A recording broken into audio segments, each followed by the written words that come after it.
بسم اللہ الرحمن الرحیم الحمد للہ رب العالمین والصلاة والسلام على سید المرسلین وعلى آلہ واصحابہ اجمعین اما بعد فاعوذ باللہ من الشیطان الرجیم بسم اللہ الرحمن الرحیم لقد كان لسبإ في مسكنهم آية جنتان عن يمين وشمال كلوا من رزق ربكم واشكروا له بلدة طيبة ورب غفور فأعرضوا فأرسلنا عليهم سيل العرم وبدلناهم بجنتيهم جنتين ذواتي أكل خمط وأثل وشيء من سدر قليل ذلك جزيناهم بما كفروا وهل نجازي إلا الكفور صدق الله مولانا العظيم۔ پچھلی آیات میں اللہ تعالیٰ کے دو خاص بندے، مقرب بندے، عظیم الشان نبی، رسول، بادشاہ، جن کو اللہ تعالیٰ نے دین اور دینی نعمتوں کے ساتھ ساتھ اللہ تعالیٰ نے عظیم الشان سلطنت، حکومت، اختیارات، مال و دولت اس حد تک عطا فرمایا کہ ان کے اختیارات جنات پر، پرندوں پر، ہواؤں تک تھے، اور اتنا نوازنے کے نتیجے میں ان دو بندوں کا شکریہ ویسے ویسے بڑھتا گیا، اللہ کی اطاعت بڑھتی گئی جیسے جیسے ان پر اللہ کے انعامات بڑھتے رہے۔ قرآن کریم نے ان دونوں کو فرمایا کہ یہ میرے شکر گزار بندے تھے۔ سورہ صاد میں فرمایا نعم العبد، میرے بندے داؤد نعم العبد، بہت اچھے بندے تھے۔ کیا تھے؟ اللہ فرما رہے ہیں بھائی جو غیب جانتے ہیں، عام بندہ نہیں کہہ رہا، اللہ کا فرمان ہے نعم العبد انہ اواب، وہ اپنے رب کی طرف رجوع کرنے والے تھے۔ بھائی وہ اپنے رب کی طرف کیا تھے؟ رجوع کرنے والے۔ ان شکر گزار بندوں کا تذکرہ کرنے کے بعد اور ان کی شکر گزاری کا ذکر کرنے کے بعد ایک ناشکری قوم کا تذکرہ قرآن نے یہاں کیا ہے۔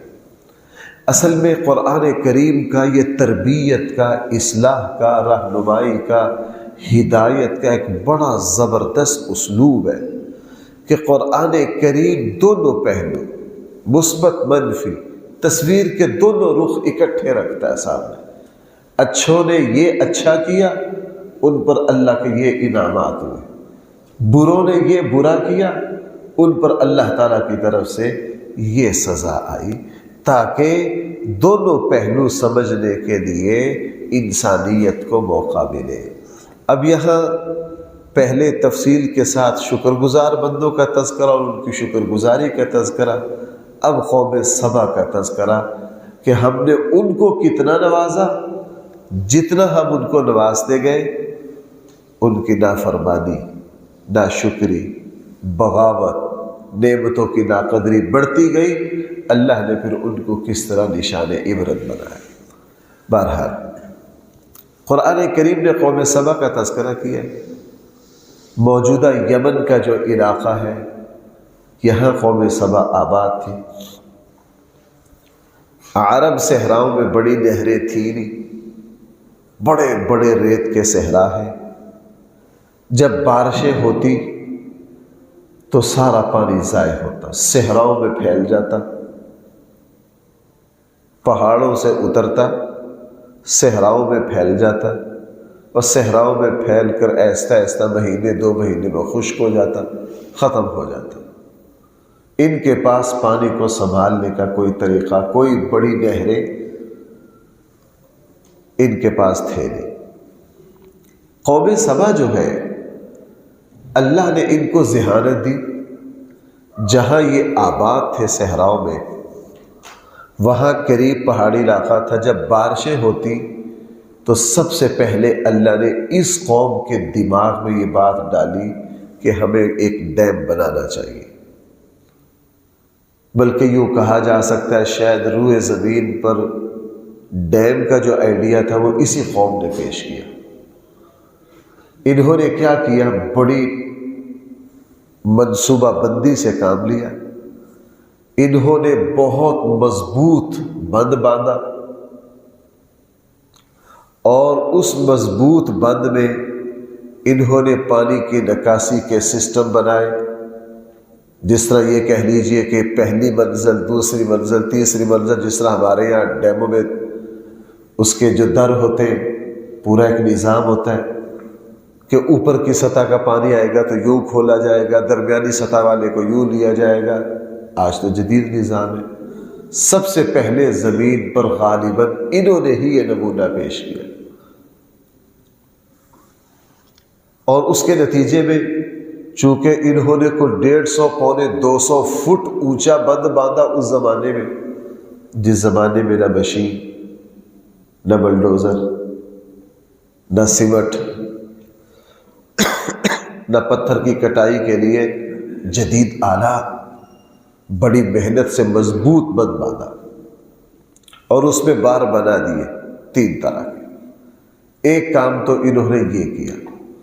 دوسرا کام کیا کیا، انہوں نے بند کے اس طرف سے 3 نہریں نکالی اور ان کو بڑی دور تک یوں پھیلایا، اور دوسری 3 نہریں نکالی، ان کو بڑی 70-80 کلومیٹر تک یوں لے گئے، اور یہ جو درمیان کا رقبہ تھا یہاں انہوں نے زراعت، اپنی بستیاں آباد کی۔ اب جب بارش ہوتی تو یہ پورے سال کا پانی محفوظ کر لیتے، جب ضرورت ہوتی اوپر کا بار کھولتے، پانی استعمال میں آتا 2 مہینے وہ پانی نکال جاتا، ساری فصلوں کو، شہر کو، کھیتیوں کو۔ جب اوپر کا پانی ختم ہوتا تو درمیانی دروازہ کھول دیتے، 2 مہینے وہ نکال جاتا، آخر میں تیسرا کھول دیتے، 2 مہینے وہ نکال جاتا، درمیان میں بارشیں ہوتی، اتنے میں دوبارہ ساون آ جاتا۔ بہت زراعت کا بہترین نمونہ شاہکار دنیا کے سامنے انہوں نے پیش کیا۔ آج بھی وہ بند ٹوٹ کر آدھا کچھ رہ گیا ہے، اور اس وقت بھی ماہرین جب اس پر جاتے ہیں تو حیران ہو جاتے ہیں کہ اس زمانے کے اعتبار سے یہ جدید ترین ٹیکنالوجی تھی۔ میں نے آج سے کوئی 2-3-4 سال پہلے پڑھا تھا کہ شاید یمنی حکومت نے اس کو دوبارہ بحال کرنے کا فیصلہ کیا کہ اس کو دوبارہ بنایا جائے۔ اب موجودہ صورتحال مجھے پتہ نہیں کہ وہاں ڈیم بنا کہ نہیں بنا۔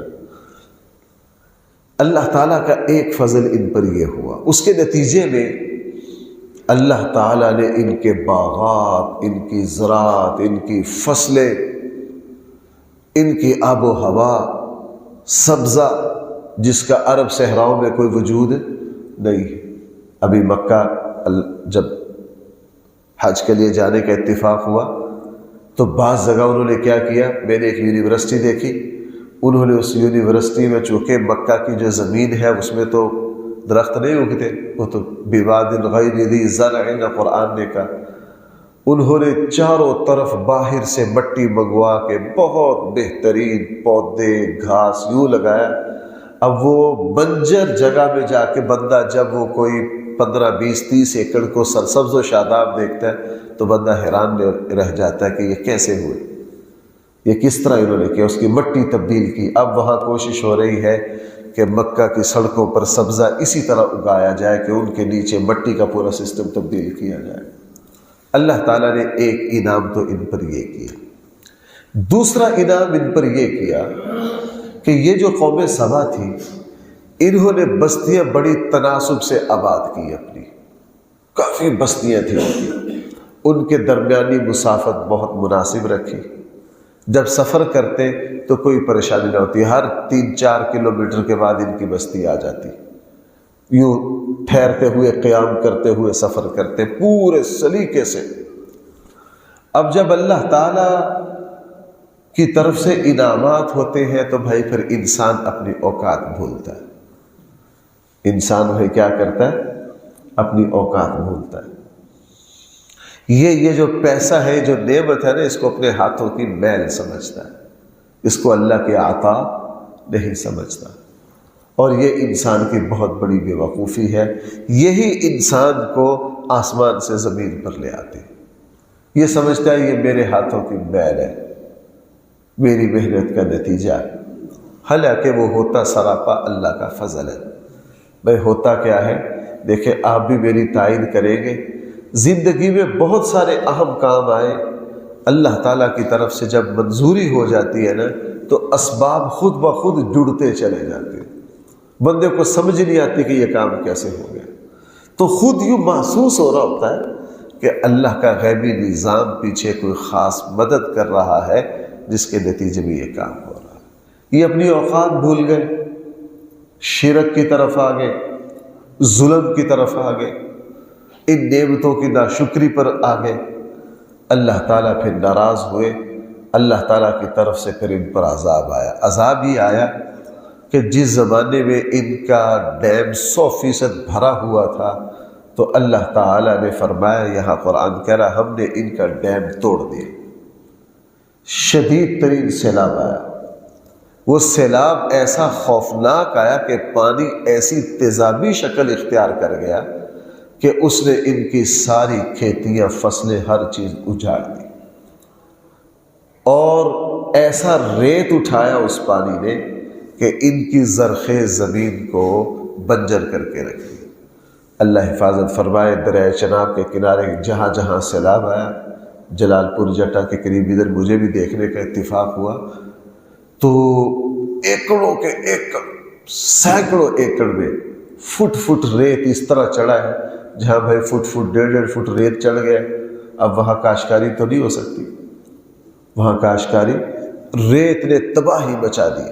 یہی معاملہ یہاں ہوا کہ وہ ریت نے، اس پانی کی تیزابیت نے ایسی تباہی مچائی، ان کی ساری بستیاں اجڑ گئی، ساری فصلیں تباہ ہو گئی، یہاں تک کہ جو ان کی زرخیز زمین تھی اس کی زرخیزی بھی ختم ہو گئی، وہ شور بن گئی، بنجر بن گئی، اور وہاں جھاڑیاں، فضول چیزیں اگائیں۔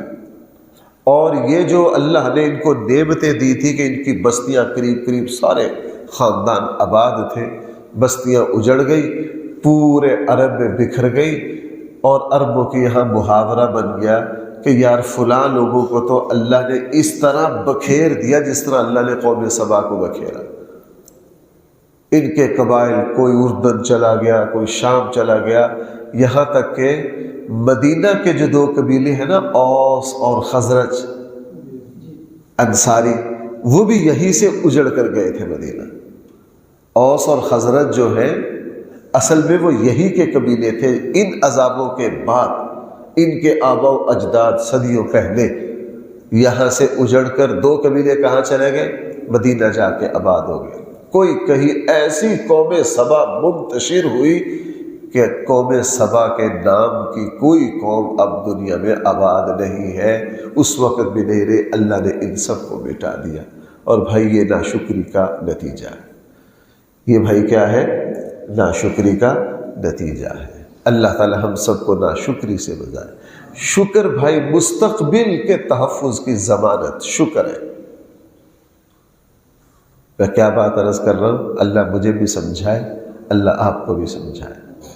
مستقبل کے تحفظ کی بہترین ضمانت کیا ہے؟ کسی کو انشورنس کروانی ہے، کسی کو مستقبل کے تحفظ کے لیے فلاں کام کرنا ہے۔ جو سب سے بڑا روحانی سبب ہے مستقبل کو محفوظ کرنے کا، وہ اللہ تعالیٰ کا شکر۔ آپ دیکھ لیجئے، مجھے بھی اتفاق ہوا ہے اپنے دائیں بائیں کہ جن کی گھٹی میں نا شکری ہے نا، آپ پوری دنیا کی نعمتیں بھی ان کو دے دیں، پوری نہیں پڑے گی۔ میں نے ہمارے دور کے رشتہ داروں میں ایک بڑی خاتون کو دیکھا، اب تو وہ فوت ہو گئی ہے۔ اللہ نے ان کی زبان پر بڑا شکر رکھا تھا، اللہ نے ان کی زبان پر بہت ٹھنڈے مزاج کی شکر ادا کرنے والی. اس کا نتیجہ کیا تھا؟ تھوڑی بہت ہی نعمت بھی آتی وہ بھی کافی ہو جاتی، برکت والی ہو جاتی، ہر الٹی سیدھی ہو جاتی، ہر مشکل لمحہ اللہ ان کے لیے کیا کر دیتا؟ آسان. چونکہ مزاج میں کیا ہے؟ شکر گزاری. اور بھائی جن خاندان میں خصوصاً گھر کی مرکزی خواتین میں نہ شکری آ جائے، حدیث میں کیا آتا؟ رسول اللہ صلی اللہ علیہ وسلم نے کیا فرمایا؟ میں نے لوگوں کو جہنم میں جانے کے مناظر مجھے دکھائے گئے تو میں نے سب سے زیادہ جہنم میں جانے والی کن کو دیکھا؟ عورتوں کو دیکھا. اور وہ آگے الفاظ ہے کہ میں نے عورتوں کو دیکھا کہ یہ شوہروں کی ناشکری کی وجہ سے جہنم میں جا رہی ہے. اللہ تعالیٰ شوہر کی وجہ سے عورت کو بہت تحفظات دیتا ہے، بہت عزت اور وقار دیتا ہے، اور اللہ تعالیٰ رزق میں آسانیاں دیتے ہیں. لیکن مردوں میں بھی کوئی ناشکری کم نہیں ہے، لیکن عورت میں بہت زیادہ ہے. اور ناشکری جو ہے جتنی، میں بار بار یہ بات عرض کرتا ہوں، ماں باپ کی نافرمانی ہو، سود ہو، ظلم ہو، ناشکری ہو، غرور اور تکبر ہو، یہ ایسی چیزیں ہیں جو انسان کے زوال کو منٹوں میں کھینچ لاتی ہیں. انسان کے زوال کو منٹوں میں کھینچ لاتی ہے. جہاں ناشکریاں آتی ہیں، جہاں سود آتا ہے، وہاں بڑے بڑے مضبوط کاروباری خاندان یوں اجڑتے ہیں، یوں بکھرتے ہیں کہ اللہ ان کے نام و نشان مٹا دیتا ہے. قوم سبا اتنا مضبوط قبائلی سسٹم جس کی اپنی بستیاں 100 کے قریب ہو، یہ پردادے کی اولاد ہے، یہ فلاں ہے فلاں ہے فلاں ہے. جب ناشکری بڑھی، اللہ تعالیٰ نے بھائی ان پر کیا کیا؟ اللہ تعالیٰ نے ان پر زوال مسلط کر دیا، اللہ تعالیٰ نے ان کو ذلیل و رسوا کر دیا. اس لیے ہر بندے کو اپنے مستقبل کے حوالے سے پریشانیاں لاحق ہوتی ہیں. انسانی کمزوری ہے اور ہونی بھی چاہیے. کیوں بھائی؟ بندہ اپنی اولاد کے لیے، کاروبار کے لیے، خود اپنی زندگی کے لیے مستقبل کے اعتبار سے پریشان ہوتا ہے کہ نہیں؟ اندیشے رہتے، یہ فطرت ہے، ہر کسی کو رہتے. یہ مستقبل کے خطرات کے اندیشے انبیاء علیہ السلام کو بھی پیدا ہوئے. ان اندیشوں کا مقابلہ جن اسباب کے ساتھ کیا جا سکتا ہے، ان میں سے سب سے بڑا سبب یوں کہہ لیجئے شکر گزاری. اور ہم پتہ کیا سمجھتے ہیں؟ ہم سمجھتے ہیں جب میرے پاس بہت زیادہ فراوانی یہ اور یہ اور یہ اور یہ اور یہ آئے گا نا، میں پھر شکر کروں گا. اب میرے پاس کیا؟ اس کو نہیں شکر کہتے. جو موجود ہے بھائی، کیا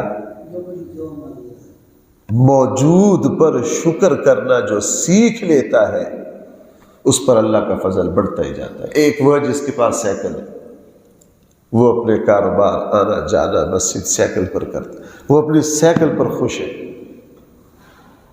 اس کی نظر اس پر ہے کہ یار دسیوں وہ ہیں جن کے پاس سائیکل بھی موجود پر شکر کر رہا ہے، اللہ اس کو موٹر سائیکل پر لے آئے.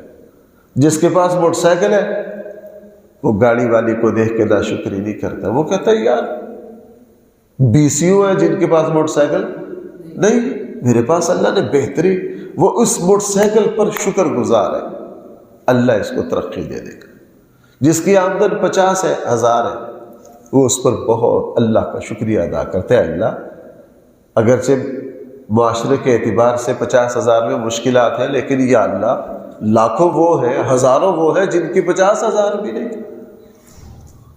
جو صبح کو جاتے ہیں اگلے دن کا نہیں ہے، کما کر آتے ہیں اور شام کو آ کر کھا لیتے ہیں اور ہاتھ جھاڑ کے کیا ہو جاتے ہیں؟ فارغ ہو جاتے ہیں.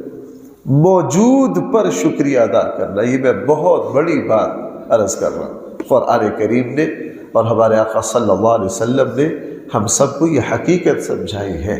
موجود پر کیا کرنا؟ راضی رہنا. بس جو کچھ میرے پاس ہے اے اللہ وہ بہت ہے. چونکہ لاکھوں لوگ وہ ہیں جن کے پاس یہ بھی نہیں ہے، جن کے پاس یہ بھی نہیں ہے. اس لیے بھائیوں، موجودہ حالت پر راضی رہنا یہ اور اس پر شکر کرنا یہ بھائی کیا ہے؟ مستقبل کا تحفظ ہے۔ قوم سبا مر آ گئی، نہ ان کا نام نہ نشان۔ اللہ تعالیٰ یہ واقعہ بھائی کس کے لیے بیان کر رہے ہیں؟ میرے لیے۔ اکثر میں عرض کرتا ہوں، میرا تفسیر کا ذوق یہ ہے کہ تمام واقعات جو قرآن میں آتے ہیں ان کو اپنے معاشرے پر چسپاں کرنا، اپنے آپ پر چسپاں کرنا کہ یار اس واقعہ سے مجھے کیا سبق ملا، یہ واقعہ میری اور آپ کی کیا تربیت کر رہا۔ وگرنہ قوم سبا تو صدیوں پہلے برباد ہو گئی ہے، کوئی نام و نشان نہیں ہے۔ ذرا دیکھیے اللہ کیا فرما رہے ہیں۔ اللہ تعالیٰ ارشاد فرما رہے ہیں، لَقَدْ كَانَ لِسَبَإٍ فِي مَسْكَنِهِمْ آیَةٌ، یقیناً سبا کے لیے فی مسکنہم، ان کے مسکنوں میں، شہروں میں، بستیوں میں، آیت، ایک نشانی تھی۔ وہ کیا؟ جنتان عن یمین و شمال، دائیں بائیں دو دو باغ۔ انہوں نے پتہ کیا کیا؟ بیچ میں بستیاں اور یہ نہروں کے ساتھ ساتھ زرعی علاقے، درمیان میں ان کے اور بستیاں آ گئی، اور یوں لو 70-80 کلومیٹر تک نہریں جا رہی ہیں، اور دائیں بائیں زرعی باغات ہیں، کھجور کے باغات ہیں، فصلیں ہیں، کہہ رہے دائیں بائیں دو باغ۔ اللہ تعالیٰ نے ان سے فرمایا تھا، کلوا من رزق ربکم، اپنے رب کے دیے ہوئے رزق میں سے کھاؤ، واشکروا لہ، اور اللہ کا کیا کرو؟ آئے ہائے اگلا جملہ، بلدۃ طیبہ ورب غفور، دنیا کی کوئی زبان اس کا ترجمہ نہیں کر سکتی۔ بلدۃ طیبہ ورب غفور، پاکیزہ ترین شہر زمین پر اور آسمان پر معاف کرنے والا رب۔ موج نہیں ہو گئی؟ موج نہیں ہو گئی؟ نیچے بلدۃ طیبہ اور اوپر رب غفور۔ اللہ فرما رہے ہیں میں نے نیچے بہاریں لگا دی اور اوپر میں تھا ان کو معاف کرنے والا، اور ان کو کیا چاہیے تھا؟ لیکن کیا کیا انہوں نے؟ یہ دیکھیے یہاں سے الٹی گنگا بہنا شروع ہو گئی۔ فَأَعْرَضُوا، انہوں نے اپنے رب الغفور سے بھی، بلدۃ طیبہ سے بھی اعرضوا، منہ پھیر لیا۔ انہوں نے کیا کر لیا؟ منہ پھیر لیا۔ فَأَرْسَلْنَا عَلَيْهِمْ سَيْلَ الْعَرِمِ، اور پھر ہم نے ان پر بھیج دیا بند کے ٹوٹنے کا عذاب۔ پھر ہوا کیا؟